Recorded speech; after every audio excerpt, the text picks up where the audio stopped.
Si tú simplemente todas las sensaciones físicas y mentales que experimentas las transformas en gozo y vacuidad, ya estás practicando el Tantra.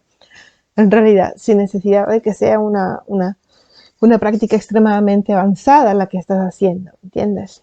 El Kundalini está presente cuando comes, cuando respiras, cuando todo el tiempo, todo es gozo y vacuidad. Que si te fijas es una visión opuesta a la visión hinayana donde dice todo es sufrimiento.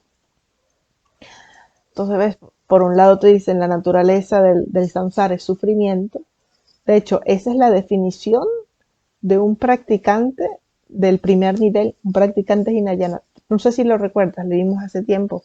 La definición de practicante hinayana es aquel o alguien que tiene renuncia. Alguien que tiene renuncia es aquel que tras haberse dado cuenta de que el samsara es en su totalidad de la naturaleza del sufrimiento, se dedica día y noche a trabajar para liberarse de ello. Esa sería la definición de alguien que tiene renuncia, que ha desarrollado la renuncia, o de un practicante hinayana. Entonces, dentro de la definición misma, tenemos que el practicante hinayana, o la persona que ha desarrollado la renuncia y que aún no ha desarrollado la bodhicitta, aunque también el sufrimiento es necesario para la práctica mahayana sutrayana, no tantrayana, sutrayana, es que el samsara en su totalidad es de la naturaleza del sufrimiento.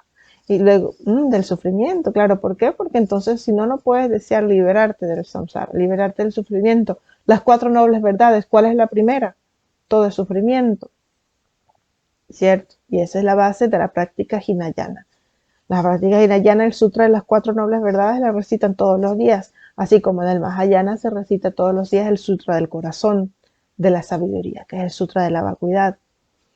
Entonces el sufrimiento tiene esa función en la práctica hinayana, pero en la práctica mahayana, sutrayana también es importantísimo reflexionar sobre el sufrimiento.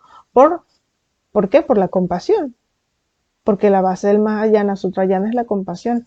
Entonces, ¿cómo vas a meditar y desarrollar la compasión si no meditas sobre el sufrimiento de los seres?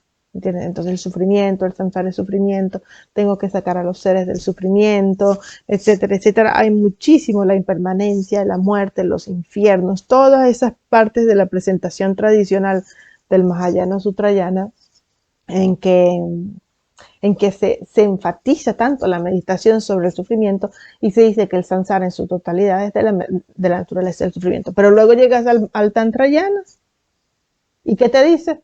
El samsara en su totalidad es de la naturaleza del gozo.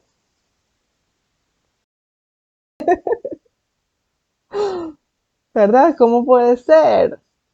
Ese es otro nivel. Es muy contradictorio a veces cuando se están estudiando los distintos budismos, pero todo tiene un sentido.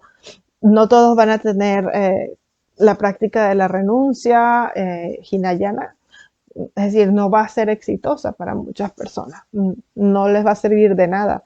Al contrario, puede que haga más sus aflicciones, más fuertes, ¿cierto? Una persona que, por ejemplo, desde el punto de vista del tantra tibetano, una persona que tiende mucho a tener rabia, por ejemplo, o a tener mucho deseo, si se hace monje probablemente no va a ser tan fácil mantener sus votos y probablemente aplicar este antídoto lo que va a hacer es aumentar sus aflicciones.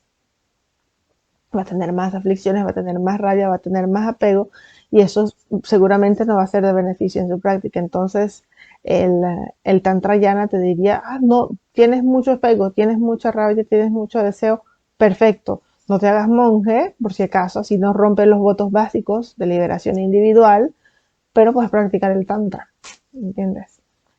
Entonces todo es útil para el Tantra, todo es gozo y vacuidad.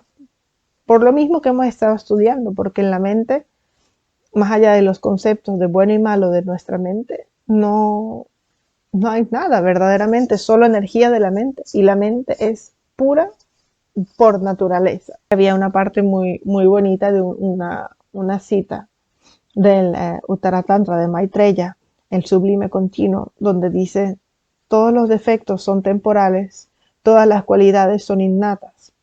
Pues todos los defectos de la mente son transitorios, no son verdaderos, y todas las cualidades de la mente ya las tienes, son innatas. Es maravilloso, ¿cierto? Es maravilloso porque siempre estamos, si estamos practicando un poco como Sutrayana, un poco como Hinayana, puede eso, ¿cierto? Que eso, hay tantas cualidades que tengo que desarrollar, tanta paciencia que no tengo, tanto esfuerzo que no tengo, tanta concentración que no tengo. Entonces lo ves desde el punto de vista del Tantra y es lo opuesto. Todas estas manchas no son mi verdadera naturaleza. Ni siquiera es que las tengo que abandonar, es que no tengo ni que pensar en ellas. Porque si no les alimento con mis conceptos, pensando, ay, esto es malo, es la rabia es mala, el apego es malo, no tengo que esforzarme por concentrarme para poder percibir la naturaleza de la mente. Todo eso lo que va a hacer es empeorar la situación. Entonces el Tantra te dice, no pienses en eso. ¿Por qué? Porque los defectos no existen de verdad, son temporales y las cualidades, todas las cualidades de la mente que te estás esforzando en obtener son innatas. Son lo que la mente ya es y ha sido siempre desde un tiempo sin principio. ¿Entiendes?